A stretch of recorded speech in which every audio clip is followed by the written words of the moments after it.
یہ کہ 11ویں والے پیر صاحب کو بریلوی دیوبندی اہل حدیث تینوں ہی بزرگ مانتے ہیں۔ برائے مہربانی ان کی نماز کا طریقہ بتا دیں تاکہ اس میں جھگڑا ہی ختم ہو جائے۔ اچھا، یہ 11ویں والے پیر ہے کون ہے؟ ٹھیک ہے جی، 11ویں والے پیر ہمارے سب کانٹیننٹ انڈیا، پاکستان، بنگلہ دیش کے اندر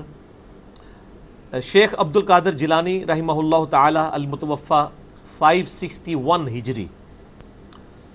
کوئی ان کو 11ویں والا پیر کہتا ہے، کوئی غوث اعظم کہتا ہے، کوئی صرف سادہ شیخ عبد القادر جیلانی کہتا ہے۔ بہرحال ایک مشہور عالم دین اور بزرگ گزرے ہیں 6 صدی ہجری کے اندر، 561 ہجری کے اندر فوت ہوئے، اور بغداد کے قریب، یعنی وہاں کے عراق کے رہنے والے تھے۔ بیسیکلی یہ گیلانی ہے، گیلان وہاں پہ ایک سٹی کا نام ہے، لیکن چونکہ عربی کے اندر گاف نہیں ہوتی ہے تو اس لیے جیلانی بن گیا، وہ گاف کو ریپلیس کیا انہوں نے جیم سے۔ اصل میں ان کا نام ہے عبد القادر گیلانی، جیسے آپ کے بھی ایک ایکس پرائم منسٹر ہیں یوسف رضا گیلانی، اصل لفظ گیلانی ہے، لیکن عرب دنیا کے اندر چونکہ گاف نہیں ہوتا تو وہ گاف کو انہوں نے جیم بنا کے جیلانی کر دیا۔ اور ان کے بارے میں ایک مشہور واقعہ ہے کہ جی وہ کوئی 11 سال کے بعد انہوں نے کوئی ایک ڈوبی ہوئی بارات تھی جو اس کو انہوں نے دوبارہ سے زندہ کر لیا تھا۔ بالکل جھوٹ ہے یہ، تو میں نے قرآن سے ثابت کیا کہ مردے کو زندہ کرنے والا معجزہ تو ہمارے نبی علیہ السلام کو بھی نہیں دیا گیا، حالانکہ اللہ دے سکتا تھا۔ اور اس میں میرا یوٹیوب پہ ایک کلپ ہے، وہ جا کے دیکھ لیں، کیا ممتاز قادری مرنے کے بعد دوبارہ زندہ ہو گیا تھا، اس میں میں نے اس حوالے سے ڈسکشن کیا۔ سورۃ الانبیاء آپ پہلا رکوع پڑھ کے دیکھ لیں۔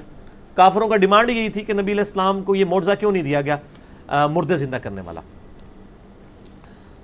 تو شیخ عبد القادر جیلانی کے اوپر یہ جھوٹ باندھا ہے۔ اور اچھا، یہ واقعی ایسی پرسنالٹی ہیں جو جن کو بریلوی بھی مانتے ہیں، دیوبندی بھی مانتے ہیں، اور اہل حدیث بھی مانتے ہیں۔ شیعہ ان کو نہیں مانتے۔ اس کی وجہ یہ ہے کہ انہوں نے کچھ چیزیں ایسی لکھی ہیں جو یعنی وہ شیعہ کے لیے ایکسیپٹیبل نہیں ہیں، ان میں سے کئی چیزیں میرے لیے بھی ایکسیپٹیبل نہیں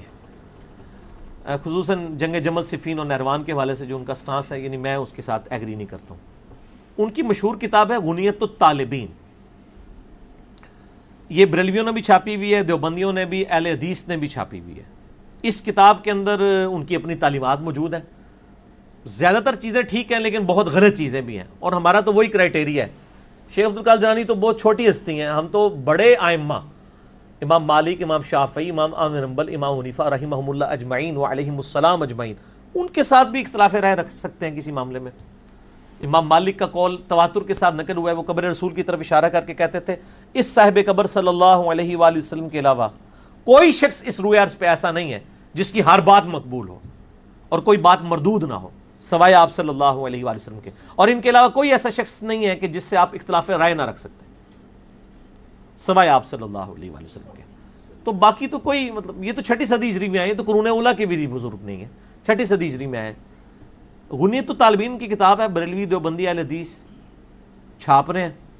اور خصوصاً بریلوی مکتبہ فکر میں قادری سلسلے میں ان کو ایک اہمیت دی جاتی ہے، اور بریلویوں کی مسجد میں 11ویں شریف بھی پکا کے کھائی جاتی ہے، اللہ کے نام کی ہوتی ہے، ان کے سال ثواب کے لیے۔ اس کے اوپر بحث ہو سکتی ہے، لیکن اس کو میں سکپ کرتا ہوں اس ٹاپک کو۔ بل کسی ایک 11ویں کے اوپر وہ دیکھ کے ساتھ ان کی کتاب کھول کے نماز کا طریقہ بھی بتا دیا جائے نا، کہ یہ جس کی ہم نام کے اوپر 11ویں پکا پکا کے کھا رہے ہیں اتنے سالوں سے، وہ نماز اس طریقے پہ نہیں پڑھتے تھے جس طریقے پہ یہاں پہ 11ویں کھانے والے پڑھ رہے ہیں، کیونکہ یہ جو 11ویں کھانے والے ہیں ان کو زیادہ بہتر پتہ ہے نماز کا طریقہ شیخ عبد القادر جیلانی سے، کیونکہ جب ہم آپ کو وہ طریقہ بتائیں گے وہ تو آپ نہیں کرنے کے لیے تیار ہوں گے۔ تو اس کا مطلب ہے کہ شیخ عبد القادر جیلانی کو نماز کا طریقہ نہیں آتا تھا، آپ کو وہ طریقہ زیادہ بہتر آتا ہے، تو یہ بھی کوئی کہنے کے لیے تیار نہیں ہے۔ اس کے انہوں نے ٹوٹکے بنایا، او جی عملی تھے، پوری اس کتاب میں کہاں انہوں نے لکھا ہے میں حملی ہوں،